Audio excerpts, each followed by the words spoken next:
Pabandyk Elektrum ir už elektrą mokėk mažiau. Elektrum – pozityvus elektros tiekėjas. Labas, aš rytoj šią studiją kitam žmogui pagaliau užleisiantis Timūras. 5 kartai iš eilės. Na, smagu buvo pamatyti, kad vis dar galiu ir gerai gaunasi. Šiandien kalendoriuje yra kelios įdomios progos. Europos saugaus eismo diena ir pasaulinė trombozės diena. Bet šiandien važiuodamas čia supratau, kad kuo saugiau mieste visi mes judame, tuo didesnė trombozė gaunasi. Visi po truputį nespėjame. Na, bet čia ne automobilių laida, o legendinė Tiek žinių. Tai pradėkim. Nors Trumpas sako, kad labai stengiasi, rusų karas Ukrainoje vis dar nesibaigė. Šią naktį Ukrainos oro gynybos pajėgos neutralizavo šiam 9 iš 82 vėl paleistų rašistinių dronų. Černihivo srityje dronas pataikė į parduotuvę ir pramoninį objektą. Vienas žmogus žuvo. Sumose kacapai atakavo gyvenamąjį sektorių.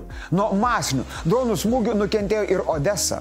O dėl naujausių Rusijos oro atakų prieš energetikos objektus mažiausiai 7 Ukrainos srityse įvedami elektros tiekimo apribojimai. Tuo metu ukrainiečių dronai vėl aplankė naftos saugyklą Feodosijoje, okupuotame Kryme. Susitikimas įvyko taip ugningai, kad liepsnos buvo matomos už kelių kilometrų. O Donaldas vėl flirtuoja su Huilo. Jis pareiškia, kad gali pritarti sparnuotųjų raketų Tomahawk perdavimui Ukrainai, jei Rusija tęs karą. Bet tiesiogiai JAV neparduos raketų Ukrainai, stumdys jas per NATO. Tačiau visų pirma, šį delikatų raketų klausimėlį norėtų aptarti su pačia Rusija. They'd like to have Tomahawks. We talked about that. And so we'll see. Well, I don't know. I might have to speak to Russia, to be honest with you, about Tomahawks. Do they want to have Tomahawks going in their direction? I don't think so. Tačiau Kremliaus kaščiai ir be Tomahawkų botoksas žandose lydosi. Norinčiųjų mirti kare vardan Huilo liguistų fantazijų ir didelių išmokų randasi vis mažiau. Analitikai sako, kad jei verbavimo rodikliai ir toliau mažės ir Rusija nesugebės kompensuoti didelių nuostolių, Putinui teks griebtis priverstinės mobilizacijos, kurios jis labai nenori daryti. Arba sėsti prie darybų stalo, o va šito jis daryti visiškiausiai nenori. Ukraina per parą minusuoja vidutiniškai po 1000 driskių. Rusija per 8 šių metų mėnesius prarado beveik 300 000 karių. Trečdalis jų žuvę, o šiemet užgrobtos teritorijos vos 3500 kvadratinių kilometrų. Tiek vietos neužteks net jos užkasti kažkaip tai. Tačiau nors nuovargis tikrai jaučiasi, kova tęsiasi. Jei norite, kad laimėtų gėris, skambinkite 1482. Vat įdomu, šį šeštadienį, ką jūs veikiate? Žinau, kad jums tikrai buvo geriau nei nevilties pelkėje užklimpusiems socialdemokratams. Savaitgalį jie turėjo nuspręsti, ar amputuoti pūvančią galūnę, ar vis tik apsimesti, kad viskas ok ir toliau šlubuoti į priekį, ignoruojant skausmą ir dvoką. Na, sveikinu tuos, kurie sakėte, kad niekas nepasikeis, nors šiaip nelabai čia yra su ko sveikinti. Socdemai iš Žemaitaičio Nemuno aušrinių tiesiog atėmė kultūros ministeriją ir sako, dabar jau mes sveiki. Kaip sako socdemų vadas Mindaugas Sinkevičius. Išėjom su gera nuotaika, nusiteikę tęsti darbus, negriauti, o dirbti. Dar prieš šeštadienio tarybos posėdį Sinkevičius kalbėjo, kad koalicija su aušriečiais yra kliuvinys, o Remigijus Žemaitaitis per savaitgalį visomis savo jėgomis bandė tai įrodyti. Na, pradėkim nuo to, kad tame pačiame Facebook'e rudmarškinių lyderis pareiškė, kad vienas iš kultūrininkų streiko iniciatorių, Arūnas Gelūnas, yra pradėtų perversmų valstybėje organizatorius, nuteistos partijos narys. Ir spekuliavo tariama žydiška Gelūno kilme. Pam. Už tai Remigą pasmerkė ne tik opozicija, bet ir prezidentas, atsisakęs tvirtinti bet kokį Žemaitaičio atneštą kandidatą į kultūros ministrus. Tai greičiausiai ir lėmė, kad ministerija iš jo buvo atimta. O policija pradėjo tyrimą dėl Remigijaus antisemitinių pasisakymų. Dar viena. Aišku, Žemaitaitis, kaip visada, teisinosi, kad čia ne apie žydus, ką jūs, bet žinot, kaip sako, na, jei labai daug kartoji, kad ne tu orą pagadini, tai Kaip visi ir supranta, kad jau čia tavo. Partijos pirmininko pasisakymai nepatinka ir pačiai Nemuno aušros frakcijai. Taip sako vienas iš jų, Raimundas Šukys. Visgi, keisti frakcijos seniūno planų nėra. Tikrai nėra. Tikrai, o kam toks charizmatiškas? Kai nekalba iš vis angelas.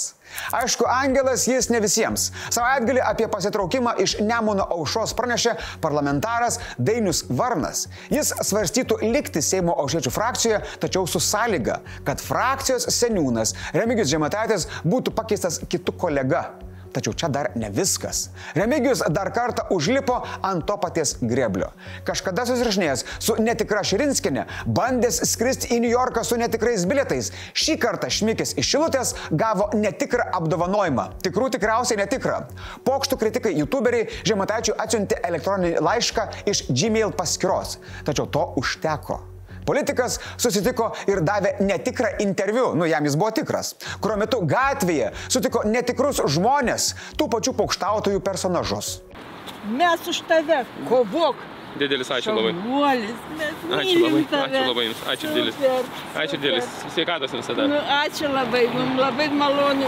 Bene smagiausia dalis - statulėlė, kurią kaip apdovanojimo simbolį gavo politikas. Jogdariai pagamino ją su nacionalinio transliuotojo logotipu ir tekstu - meninio ugdymo Lietuvos kultūros iniciatyvos skatinimo. Skaitant visų žodžių pirmasias raides, perskaitomas žodis mulkis. Tuo Remigijaus bėdos irgi dar nesibaigė. Į visuomenininką Andrių Tapiną kreipėsi gydytojas Kęstutis Mazurkevičius, kuris su Nemuno aušra dalyvavo rinkimuose. Supratęs klaidą, jis padėjo pasitraukimo iš partijos pareiškimą, tačiau partijos pirmininkas Remiga jį ignoruoja. Pasak mediko, Aušriečių Kauno skyrius beveik subyrėjęs. Likė tik 2 žmonės, o socdemas Ruslanas Baranovas rėžė tiesiai šviesiai. Žemaitaitis yra vėžys, pažeidęs socialdemokratų imuninę sistemą. Tai ponia Baranovai, jūs tyliau. Pacientas savaitgalį nusprendė, kad vėžį įveiks gražiais norais ir nesureikšminimu. Jūs tyliau. Na, o pasklidus gandams, kad socdemai veda slaptas darybas su Sauliumi Skverneliu dėl jo partijos grįžimo į koaliciją, šis paneigė žinias ir pasakė, kad socialdemokratai jau priėmė sprendimą būti su Nemuno aušriniais. Na, smagu matyti, kokia draugiška ir įtraukia visuomenė mes tapome draugai. Mulkiai mūsų visuomenėje nebėra diskriminuojami. Gali dirbti, kurti, formuoti vyriausybę, ką tik nori. Funkcionuojantis mulkis net pasitūsinti gali. Kaip manote, kokia tikimybė, kad Žemaitaitis dar ne kartą bus išdurtas? Aš manau, kad didelė, procentaliai kažkur ten link 100 traukia. Gal kas turit kokių idėjų, kaip dar būtų galima jį, už ten jo to pilvo už ūsų patampyti? Nors JAV prezidento Donaldo Trumpo 20 punktų taikos Gazoje planas miglotas ir keliantis daugiau klausimų, nei suteikiantis atsakymų, bet akivaizdu, kad jis kažkaip stebuklingai veikia. Tiek Izraelis, tiek teroristinė grupuotė Hamas pradėjo vykdyti susitarimus, nes buvo paleisti visi 20 gyvų likusių įkaitų. Islamistai pareiškė, kad darė viską, jog įkaitai išgyventų. Tikrai darė viską, matyti dėl to jos ir pagrobė. Nuo ryto Tel Avive susirinko 10 000 žmonių, kad kartu lauktų įkaitų paleidimo. Aikštė pavadinta įkaitų aikšte jau 2 metus yra karo pradžios simbolis, nes čia beveik nuolat vyko protestai ir demonstracijos. Šiandien ji buvo perpildyta. Taip pat pagal planą į Gazos ruožą sunkvežimis pradėjo judėti kritiškai svarbi pagalba. Na, o iš Izraelio Ofero kalėjimo okupuotame vakarų krante išvyko keli autobusai. Pagal paliaubos susitarimą Hamas paleidus įkaitus bus paleista 100 kalinių palestiniečių. Be to 1000 palestiniečių pagaliau grįžta į savo nuniokotą šalį. Šią svarbią progą JAV prezidentas atvyko į Izraelį. Čia jis susitiko su įkaitų šeimų nariais, o tada sakė kalbą Izraelio parlamente. Popietę jis vyko į Egipto Šarm el Šeicho kurortą, kur numatyta artimųjų rytų taikos ceremonija. Čia laukiama per 20 šalių lyderių iš Europos ir arabų pasaulio. Trumpas prieš savo kalbą Izraelio parlamente sulaukė audringų šalies politikų ovacijų. Įstatymų leidėjai jam plojo kelias minutes. Trumpas paskelbė, kad Izraelio ir teroristinės organizacijos Hamas karas Gazos ruože baigėsi. It's an honor to be involved and we're going to have an amazing time and it's going to be something that's never happened before. Prancūzijos prezidentas Emmanuelis Macronas pareiškė, kad įkaitų paleidimas rodo, jog taika tampa įmanoma Izraeliui, Gazai ir visam regionui. Nors Donaldas Trumpas negavo labai trokštamos Nobelio taikos premijos, Egiptas ir Izraelis jau pažadėjo jį įvertinti savo apdovanojimais. Priminsiu, kad Hamas ir kitų ekstremistinių grupuočių teroristai 23 metų spalio 7 dieną sukėlė beprecedentį išpuolį Izraelyje netoli sienos su Gazos ruožu. Tada buvo nužudyta apie 1200 žmonių ir daugiau kaip 200 paimta įkaitais. Atsakydamas, Izraelis pradėjo plataus masto karą, kurio metu Hamas valdomos ministerijos duomenimis žuvo 6000 žmonių, daugiausiai moteris ir vaikai. Blitz naujienos. Riaušių prie Seimo byloje teismas sulaukė 25 kaltinamųjų apeliacinių skundų, teigiančių, kad jiems skirti kaltinimai yra neteisingi ar yra skirtos per griežtos sankcijos. Dalis skundų kelia procedūrinius priekaištus dėl įrodymų vertinimo, teismo sprendimų ar kaltinimų formuluočių. Apeliacinio teismo sprendimai gali pakeisti arba sušvelninti pirminius nuosprendžius, todėl šios bylos baigtis dar nėra visiškai aiški. Energijos skirstymo operatoriui ESO teikiant naujų klientų prijungimą prie tinklo paslaugas, specialiųjų tyrimų tarnyba įžvelgia korupcijos tikimybių. Manoma, kad skirtingiems klientams taikomos nevienodos sąlygos. Tai yra perskaičiuojamos kainos ir rezervuojama perteklinė galia. STT rekomenduoja energetikos institucijoms keisti prijungimo kainodarą ir techninius reikalavimus, taip pat stiprinti darbuotojų nešališkumo kontrolę bei viešinti tikslę techninę informaciją, taip sumažinant neskaidrumo ir korupcijos riziką. Muitinės kriminalinės tarnybos pareigūnai paskelbė apie Vilniaus rajone rastą nelegalių prekių sandėliavimo vietą. Aptiktame sandėlyje buvo rastos 8 tonos alkoholinių gėrimų, o tie gėrimai buvo nepažymėti nustatytomis lietuviškomis banderolėmis. Maža to sandėlyje rasti 63 Philips televizoriai.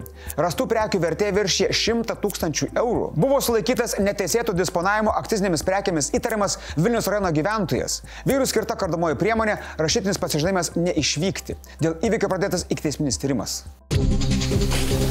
Draugai, primenu, kad šiandien komentaruose svarstom, šiaip ką ten svarstyti, tikrai Žemaitaitį galima apgauti. Siūlykite variantus, ką dar būtų galima jam pasiūlyti, kaip dar būtų galima jo ego paglostyti.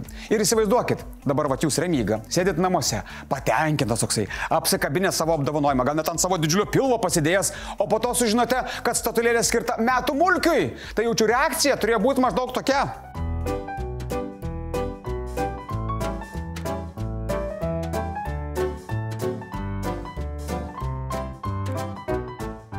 Komentarų apžvalga. Mūsų žiūrovai bandė paspėlioti, ar per savaitgalį sugrius koalicija, ar vis tik ne.